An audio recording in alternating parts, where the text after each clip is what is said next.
Before going through hours and hours of online research, shouldn't you find out first if you even qualify for a reverse mortgage? In this video, we're going to go through all of the different qualifications that you must meet to be eligible to get a reverse mortgage in the first place.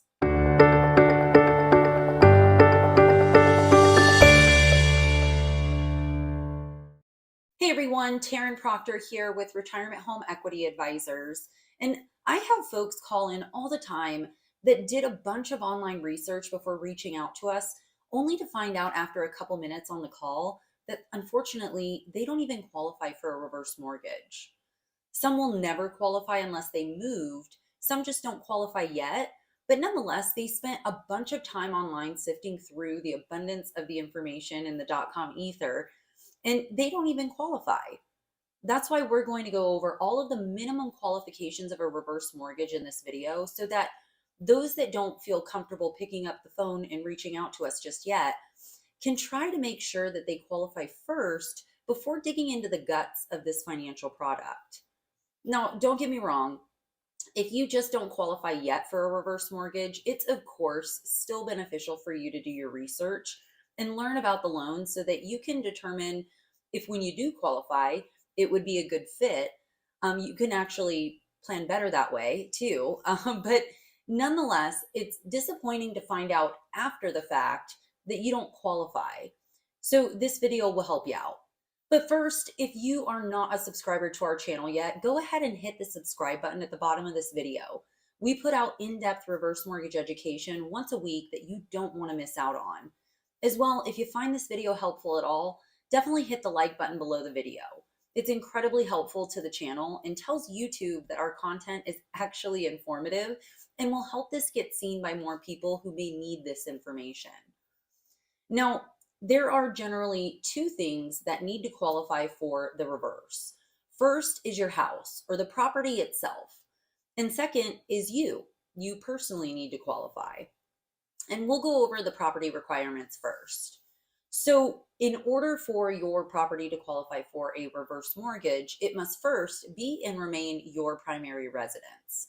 Or if you're using a reverse mortgage to purchase a new home, that new home must be planned to be your primary residence. And secondly, the property type is important. The home must either be a single family residence, a 2 to 4 unit dwelling, as long as you live in one of the units, or a townhouse. Now it can be also a condo or a manufactured home, but those two property types have a few more stipulations than the others. So let's break those down. Condos are fairly easy. Condos must be approved by HUD, meaning the community met the requirements and the HOA went through the process of federal approval. Two ways you can find out if your community is already approved. One, you can simply call your HOA and ask if it's approved.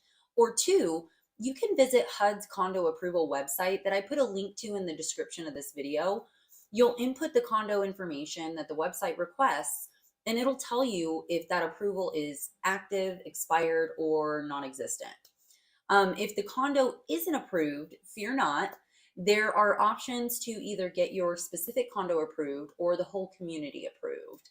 How that works is a much more complex and time-consuming answer that would be a video in and of itself. So if you want to learn more about that, then definitely give us a call. As for the manufactured homes, the main general requirements are that it must have been built after June of 1976, have a permanent foundation, or if you don't have a permanent foundation, there are companies that will tie the property down for you, and that will suffice. It must also be on the original site. The unit must not have been installed or occupied previously at another site or location, and you must own the land underneath it.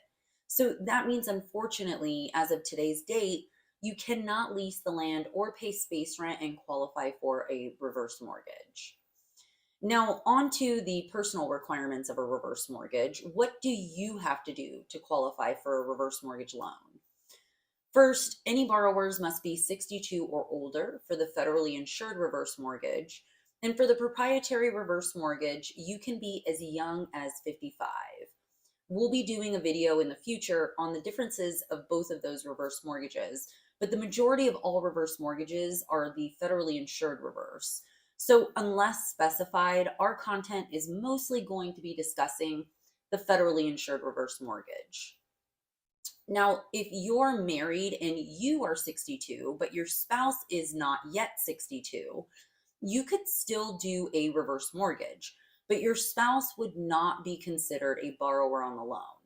They would be considered what's called a non borrowing spouse. And as a non borrowing spouse, there would be a few stipulations that you would want to be cognizant of, which is a bit long winded for today's video. But if you fall into this category and want to learn more about how the non borrowing spouse designation works, then feel free to comment below or reach out to me for more information. Second, as I mentioned previously, the home must be and remain your primary residence for the life of the reverse mortgage loan. Now, that doesn't mean that you can't rent out a portion of the home. As long as it's also your primary residence and you live there, that's okay. Third, you need to have sufficient equity. Now, this is not necessarily a requirement, but this stipulation is just to ensure the reverse mortgage numbers make sense and work out in your favor. Generally, you want to have at least 40 to 60% equity in the home. And unfortunately, there isn't a set number for me to provide you in this video, as reverse mortgage loan amounts are based on your age and long-term interest rates, which can change weekly. But what I can tell you is that the older you are, the less equity you will need to have. And vice versa. The younger you are, the more equity you'll want to have. So if you want to find out quickly how much you qualify for, the quickest and most efficient way to do this is by giving us a call and having us run the numbers for you in any given week. Now, lastly, your income and credit are also going to play a role in the reverse mortgage qualification process. Not in the same way as a traditional mortgage, but nonetheless is something all lenders will have to look at. You're probably thinking, well, Taryn, why would my credit and income have anything to do with a reverse mortgage if I don't have a required monthly mortgage payment to make? And that's a fair question. But the reason is, even though you will no longer have a principal and interest payment with a reverse mortgage, you'll still be required to maintain payments towards your property charges. So things like your property taxes, homeowners insurance, and HOA dues if you have them. Therefore, we have what's called the financial assessment to ensure that it's likely you'll be able to continue keeping up with those obligations. And at the end of the day, we have to make sure that the reverse mortgage provides a sustainable solution for you. And this is the ultimate goal of that financial assessment. Now, the financial assessment consists of a residual income requirement. This is where we take all of your provable monthly income and subtract your monthly obligations, and you're required to have a certain amount of money left over at the end of each month. And just a side note, before people start to disqualify themselves because of this requirement, number one, if you feel a reverse mortgage may be a good fit for you, speak with a professional to have them determine whether you meet this requirement or not. Give us a call, because many times I have clients that thought they wouldn't, and they were just fine. There are more intricate things that we can do on our end that is too in depth for this video, but will help you meet this requirement if there are any issues. As well, remember that a mortgage payment is not involved in this calculation, so that makes it much easier to meet this stipulation. Now, the amount you're required to have left over each month depends on how many people are within your household and your location within the country. And lastly, we look at your payment history on your credit report as well as with your property charges. Your credit score doesn't actually matter here. The lender just wants to see you have a habit of making your payments when you're supposed to. So as long as, for the most part, your payments are made on time, no issues here. But even if you have some issues with credit or payment history, the lender isn't just going to simply deny the loan. They will require something called a tax and insurance set aside. And very briefly, the tax and insurance set aside is where a lender will set aside enough money to pay your taxes and insurance for a number of years through the reverse mortgage loan. Now, the intricacies of this set aside are for another time, But important to just note that in most cases, you won't just be denied a reverse mortgage if you don't meet the financial assessment qualifications. So again, always good to discuss this with us so we can let you know exactly what the deal is there. And there you have it, folks. These are your qualifications for a reverse mortgage.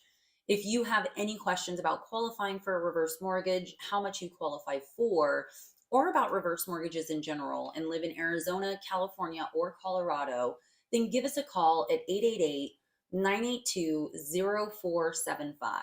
I'm always happy to help. Take care.